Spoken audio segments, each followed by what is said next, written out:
That's a big one, and it's tough to do. With a lot of it is like having good parts and having good parts availability and people and having some of that infrastructure on site. But really. Really from living on a friend's couch to owning a $15 million gold mine, Parker Schnabel's journey will shock you. By 24, he had already made $13 million in gold. Now he pays his workers more than doctors make in a year and drives cars worth more than most people's houses. But here's what Gold Rush cameras don't show you: the wild Vegas trips, the luxury vehicles, and the real reason his girlfriend left him. Let's get into the private world of TV's richest young star. Parker Schnabel didn't grow up like most kids. He was 5 years old the first time he operated heavy machinery. That happened at his grandfather's mine in Honus, Alaska. The place was called Big Nugget Mine, and it wasn't a playground. It was a real working gold mine. And Parker wasn't just there to watch. His grandfather, John Schnabel, believed in teaching by doing. So instead of toy trucks, Parker was learning how to handle real ones. He was sitting in the driver's seat of loaders and dozers, while most kids were still figuring out training wheels. That early experience shaped everything. Honus is a small town with about 1,700 people. It's surrounded by wilderness, and life there is tough. Winters are long, summers are short. If something breaks, you fix it yourself. Growing up in that environment meant Parker learned how to work hard, think fast, and stay focused. There wasn't much room for laziness. While other kids were playing video games, Parker was learning how to move dirt, manage crews, and understand the value of gold. By the time Parker was 16, things started to change. His grandfather's health was getting worse. John Schnabel was more than just family. He was a mentor and a legend in the mining world. When John passed away at 96 on March 18, 2016, the weight of the family business fell directly on Parker. He had already been helping run Big Nugget Mine, but now he was fully in charge. It was an emotional time. Losing his grandfather was hard enough. Taking over the entire operation at such a young age made it even harder. But Parker didn't back down. He took control and made sure the mine stayed alive. Then came a decision that surprised everyone. Instead of going to college, Parker took his entire college fund, $663,000, and used it to buy mining equipment. It wasn't a guess. It was a calculated move. He believed in what he was doing, and he was willing to bet everything on it. That money helped him expand his operations, improve efficiency, and mine more gold than ever before. It was a risk, but it worked. Over time, that investment turned into millions. Parker Schnabel was only 16 when he stepped in front of the cameras for the first time. He was young, quiet, and unknown. The producers of Gold Rush weren't sure he was the right fit. They had their doubts. A teenager leading a mining crew didn't sound like the kind of story that could carry a whole season. But then they saw him in action. Parker had grown up on the Big Nugget Mine in Alaska. His grandfather, John Schnabel, had taught him everything from the time he could walk. He wasn't just a kid with a famous last name. He knew how to handle equipment. He could talk through strategy. He understood the risks. During his first audition, the crew watched him break down how to run a mine from top to bottom. No script, no coaching, just raw knowledge. It was more than most adults they'd seen.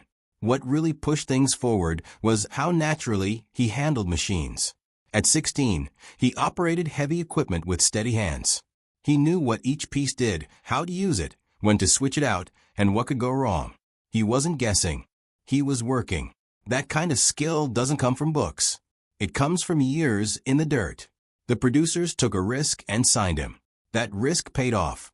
When he first signed on, Parker negotiated a $25,000 per episode deal. That number was surprising for someone so young. But he wasn't just filling screen time. He was leading real operations. He was making decisions that could cost or save millions. As the show grew and the audience followed his journey, Parker's value climbed fast.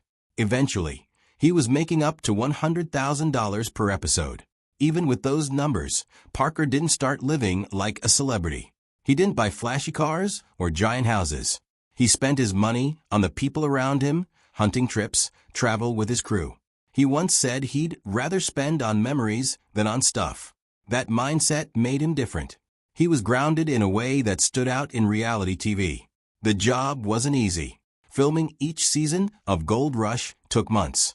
That schedule included planning, filming, and editing.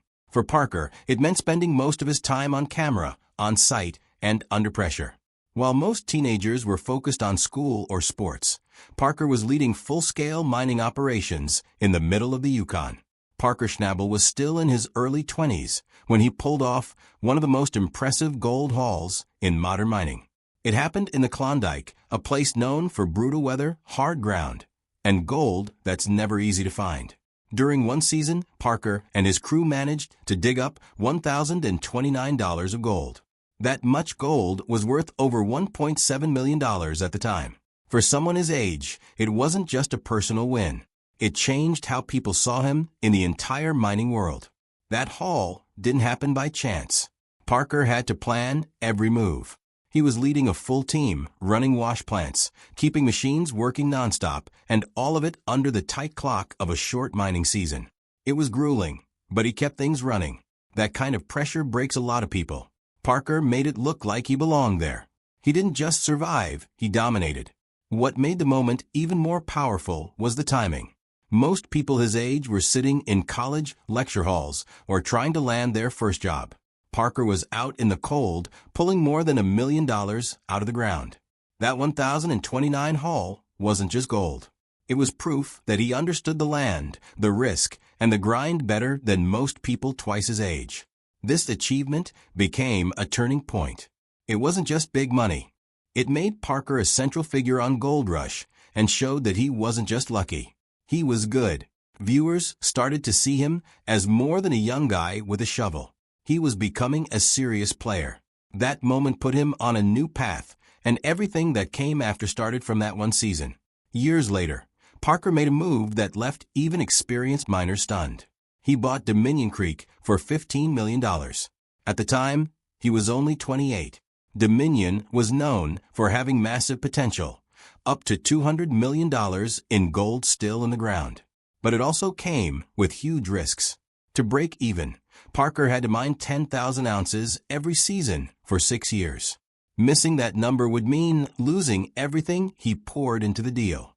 It didn't go smoothly. In the first 4 weeks, his team only managed to pull 135.0. Frozen ground slowed them down. Equipment started breaking. Everything that could go wrong seemed to hit them at once. Parker didn't fold. He changed strategy, brought in better machines, and even spent $540,000 on new water pumps that could move 76 gallons a minute to help with gold recovery. Every step was a gamble, but he kept pushing. That Dominion deal said a lot about him. He wasn't chasing fast wins. He was building something that could last. He saw past the short-term losses and trusted the long-term payoff. Most people would have backed off. Parker went all in, but the pressure didn't stop. By early 2025, the situation at Dominion Creek was rough. The numbers weren't coming in the way he'd hoped, and costs kept stacking up. So, in February, right in the middle of the season, Parker made another move. He bought 2 more claims, Gold Run and Sulphur Creek, for $2.5 million. It was bold, risky, and it caught everyone off guard.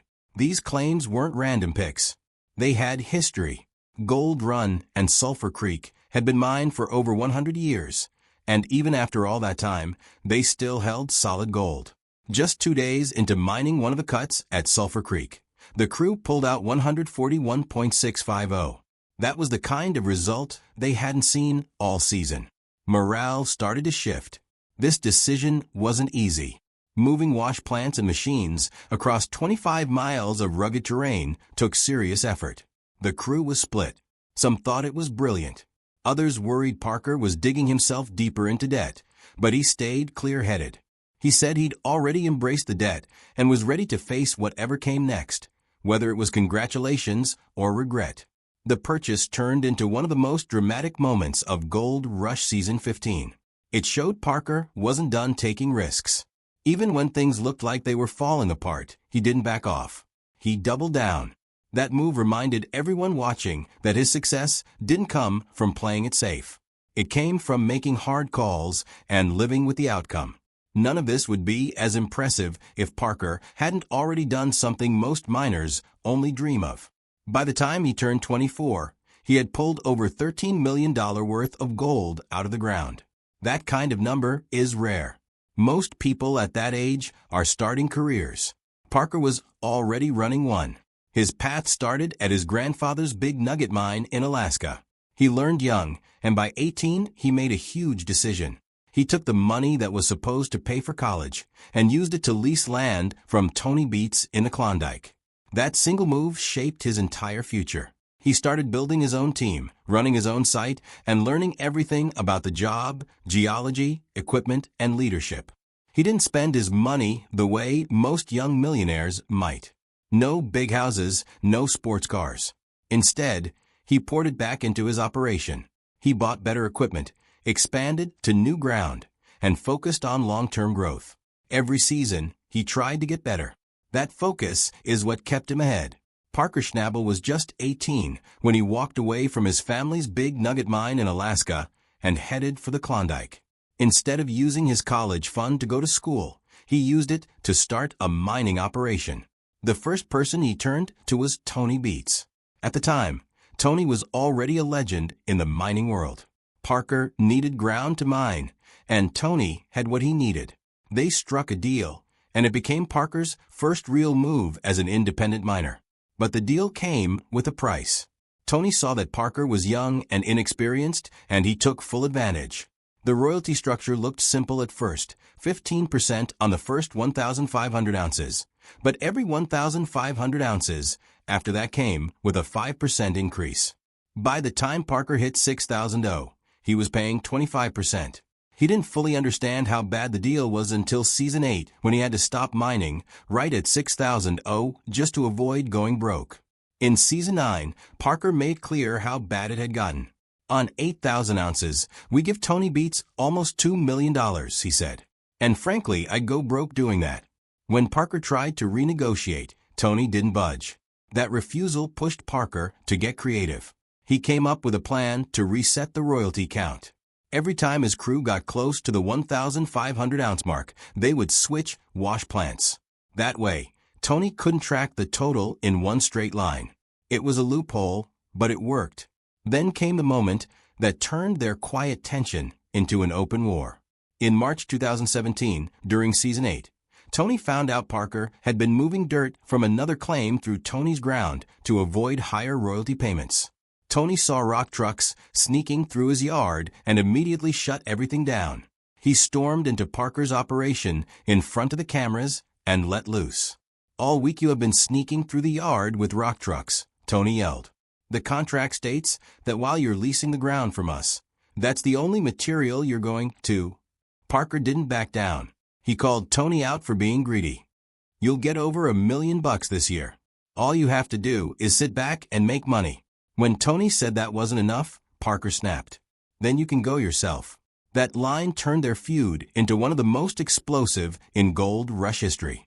Their relationship kept evolving even as the rivalry grew. Back in Season 4, Tony had acted like a mentor, but by 2025, he saw Parker as a full-blown threat. During the Season 13 premiere, Tony leased Parker a section of his Indian River claim, but only the part he didn't want. It was a small sign of respect, but it was also strategic. Tony never praised Parker directly. In public, he mocked Parker's approach. On January 28, 2025, he said Parker was biting off more than he can chew after seeing him try to run 3 wash plants at once. He also criticized Parker's focus on short-term goals, saying it would cost him later. And he wasn't entirely wrong. By early 2025, Parker was $2.5 million in debt just 9 weeks into the season while trying to get Dominion Creek off the ground. But in private, Tony saw what Parker was doing. Industry insiders say he told his son Kevin that Parker's gold recovery rates were something to learn from, not laugh at. Even Tony knew the kid was good. The story of Parker Schnabel and Todd Hoffman isn't just a rivalry. It's a full-on clash of ambition, pride, and completely different views on how to run a gold mine. It started with a deal that should have been simple, but turned into something that shaped the future of Gold Rush. At the height of the show's drama, Parker bought a wash plant from Todd. The price was 700 G of gold, worth around $46,000 at the time. Todd thought he'd pulled off a smart move by selling off what he believed was a useless piece of equipment. But Parker had other plans. He made it work. That same wash plant became a key part of his gold operation. The success he pulled from that so-called junk was a slap in the face to Todd, who had underestimated Parker from the start. This moment didn't just sting. It widened the gap between them. Parker was rising. Todd was fading. Todd didn't stay quiet either. He accused Parker of being disrespectful, especially toward older workers. In interviews, Todd said it was hard to watch experienced crew members get dismissed by someone so young. He painted Parker as arrogant and careless when it came to people who had been in the business much longer. This wasn't just a work issue. It became a generational conflict. Todd stood for tradition and experience. Parker represented change and results. Their dynamics split the audience. Some backed Todd, believing in loyalty and respect. Others admired Parker's focus and ability to produce results no matter what. Things didn't stop at words. The tension between their crews exploded more than once. Fights actually broke out on set. Full-on physical confrontations. These weren't staged for drama. They were real. At one point, a simple argument over mining yields escalated into a crew brawl. There were accusations of sabotage, screaming matches. It got so bad the production team had to step in to keep things from completely falling apart. It wasn't just awkward to watch. It was damaging.